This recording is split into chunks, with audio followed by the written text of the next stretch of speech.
ऊंची आवाज़ में। बिस्मिल्लाहिर्रहमानिर्रहीम। अस्सलाम वालेकुम रहमतुल्लाहि व बरकातुहू। स्टूडेंट्स, आप सबको यहाँ पे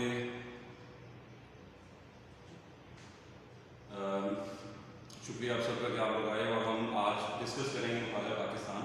मेरा नाम ईरज खान है और मैं शुक्र कॉलेज मुल्तान रोड कैंपस में HOD पाकिस्तान स्टडीज़ में। चूँकि आज हमारा पहला ऑनलाइन लेक्चर है तो हम सबसे पहले जो बात इंपॉर्टेंट होती है आपको पता होना चाहिए पैटर्न क्या है पेपर का। क्योंकि आप देखिए कि पैटर्न ही के हिसाब से आपने चलना है कि आपको पता लगे कि बोर्ड में क्या चीज़ चल रही है, आपको पेपर जो है वो किस तर्ज पे आएगा। तो जब तक आप उस चीज़ को अंडरस्टैंड नहीं करेंगे आप क्वेश्चन अटेम्प्ट नहीं कर सकते। जैसे अगर पैटर्न को देखें तो आपका सबसे पहले जो फुल पेपर है वो 50 मार्क्स का है। अब 50 मार्क्स के पेपर के अंदर जो डिस्ट्रीब्यूशन है वो आप देखिए इसी तरह है। अगर आपको नोट करें तो ये कोई इतना मुश्किल नहीं है, सेम जिस तरह की आपकी 9th और 10th की थी। ठीक है, जो मुताले पाकिस्तान की 9th और 10th का पेपर पैटर्न सेम है। ऑब्जेक्टिव आपका 10 मार्क्स का, उसके साथ आपको जो टाइम दिया जाएगा वो 15 मिनट्स है। 15 मिनट में आपने 10 मार्क्स के MCQs सॉल्व करने हैं। मल्टीपल चॉइस क्वेश्चन होंगे, 4 आपको ऑप्शन दी जाती हैं, आप सारा प्रोसीजर जानते हैं, बबल शीट होती है, आपने उसको फिल करना है। फिर उसके बाद अगर हम आए तो सब्जेक्टिव पेपर, सब्जेक्टिव जो है वो आपका 40 मार्क्स का है। अब 40 मार्क्स में आपको टाइम दिया जाता है 1 आवर 45 मिनट्स, क्योंकि टोटल जो आपका टाइम है वो 2 आवर्स का है। तो 2 आवर्स में आपको 50 मार्क्स का पेपर अटेम्प्ट करना है। 15 मिनट्स चलेगी आपके ऑब्जेक्टिव में, 1 our and 45 minutes, that means that is 105 minutes. 105 minute जो है वो आपके होंगे सब्जेक्टिव के लिए। और उसमें देखिए आपके 2 क्वेश्चन हैं शॉर्ट क्वेश्चंस के लिहाज से। शॉर्ट क्वेश्चन में एक पार्ट 1 है और एक पार्ट 2 है, यानी उसमें आपको 9 शॉर्ट क्वेश्चंस गिवन होंगे, आपने उसमें से 6 अटेम्प्ट करने हैं। हर शॉर्ट क्वेश्चन 2 मार्क्स का है और टोटल आपके जो मार्क्स हैं वो 12 मार्क्स होंगे इस पार्ट 1 जो क्वेश्चन के। Same goes with the second part, that is the part 2। 9 questions, the short questions will be given to you and you have to attempt 6 out of it, 2 marks each for the short question, same 12 marks, आपका 24 marks का। अब ये जो question आपका 24 marks का है ये तो हो गया शॉर्ट क्वेश्चंस का फिल। देन उसके बाद आता है आपका लॉन्ग क्वेश्चन का क्वेश्चन। अब लॉन्ग क्वेश्चन में सेम वही आपका है जो आपने मैट्रिक में देखा कि आपको 3 लॉन्ग क्वेश्चन दिए जाएंगे और 3 लॉन्ग क्वेश्चन में आपने जो है वो 2 करने हैं अटेम्प्ट, और हर जो आपका लॉन्ग क्वेश्चन है वो 8 मार्क्स का है। अब जब आपका 8 मार्क्स का एक क्वेश्चन है, 2 हो गए आपके 16 मार्क्स के। अगर आप टोटल अपना देखें 16 plus 24 plus 10 that goes to 50 marks. ठीक है, अब ये तो आपका एक मैंने पैटर्न बता दिया। अब इट डिपेंड करता है स्टूडेंट के ऊपर वो कैसे पेपर को अटेम्प्ट करता है विद इन द टाइम, यानी time management that is very much important. Where it goes to differ from individual to individual। आप कैसे करते हैं, बट एक अगर आपको मैं सरसरी सा एक तरीका बताऊं तो आप बेहतर ऐसे है कि एक जो शॉर्ट क्वेश्चन है अगर आपको आता है तो आप उसको आसानी से 2 से 2.5 मिनट में लिख सकते हैं, क्योंकि आपके जहन में तो है, आपने बस उसको पीस ऑफ पेपर पे लिखना है। तो तकरीबन 2 से 2.5 मिनट अगर आप एक क्वेश्चन को देते हैं शॉर्ट क्वेश्चन को, तो टोटल करके आप देखिए 15 मिनट्स। 15 मिनट्स में आप अपना ये वाला क्वेश्चन कंप्लीट कर सकते हैं।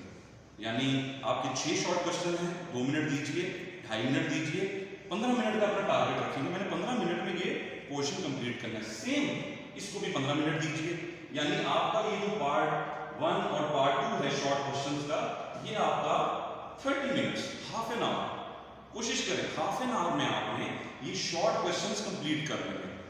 और उसमें एक और चीज़ है, आप जब देखें जब आपने शॉर्ट क्वेश्चन अटेम्प्ट करने, जैसे आपको 6 दिए, कोशिश करना है कि अगर आप 7 या 8 अगर आपके पास टाइम है, लेकिन ऐसा भी है कि बच्चे ये जो एक्स्ट्रा शॉर्ट क्वेश्चन है इनको अटेम्प्ट करने के चक्कर में लॉन्ग क्वेश्चन छोड़ देते हैं, उसमें से रह जाता है। तो बेहतर तरीके बेटा अगर आपकी राइटिंग स्पीड ठीक है तो आप वहीं पे मैनेज करो, नहीं कर सकते तो स्पेस छोड़ो, यानी आपने 6 क्वेश्चंस किए, देन आप इतना एक स्पेस छोड़ो। ठीक है, आप नीचे स्पेस छोड़ो और आगे चले जाओ, और फिर उसके बाद जब आप समझो कि यार मैंने सारा पेपर अटेम्प्ट कर दिया, अब मेरे पास टाइम है, then you can go back. ठीक है, उस जगह पे जाओ, अटेम्प्ट करो। नहीं टाइम मिलता, ऐसा भी हो सकता है ना कि टाइम नहीं मिल पाता, तो उसके अंदर भी आप कर सकते हैं कि वहां पे अगर आपको टाइम नहीं मिला तो जाएं और उसको ऐसे करके एक लाइन क्रॉस की लगा दें ताकि वहां पे आपको कोई डाउट ना हो, अटेम्प्ट कर सकते। तो इसका लॉन्ग क्वेश्चन आपका 2 लॉन्ग क्वेश्चन आपने करने 8 मार्क्स ईच के।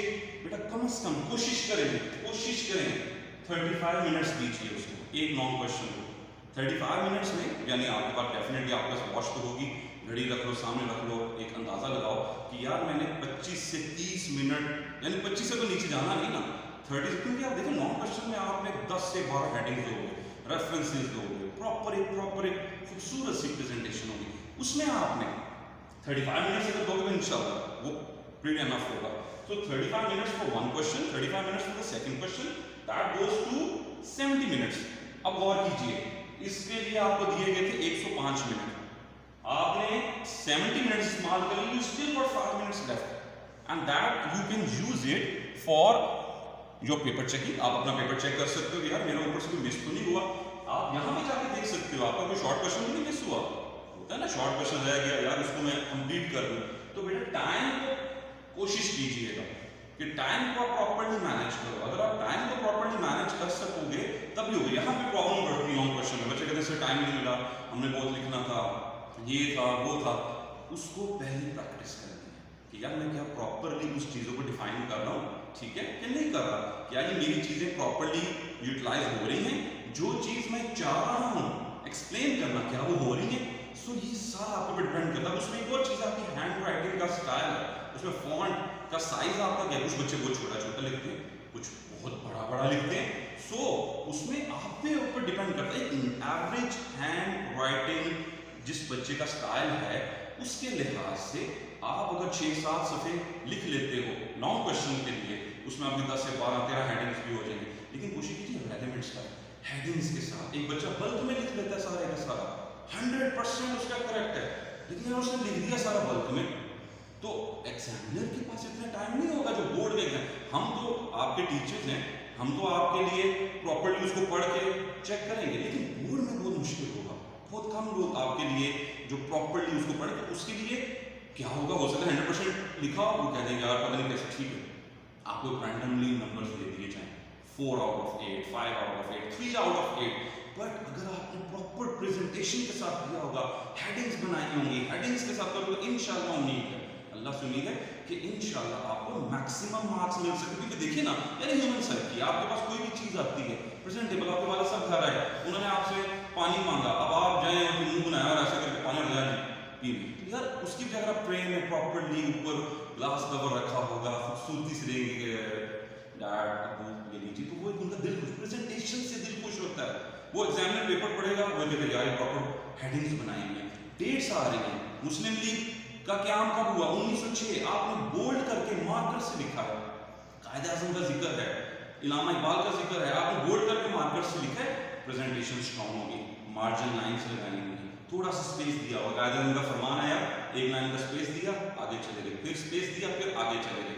तो इस तरीके से आपने प्रॉपर प्रेजेंटेशन से काम करना है। अगर आप इंशाल्लाह प्रॉपर प्रेजेंटेशन से करोगे तो उम्मीद है कि आप देखेंगे, और इसमें मेहनत की जरूरत है। असल प्रॉब्लम ये होती है बेटा, इंटरेस्ट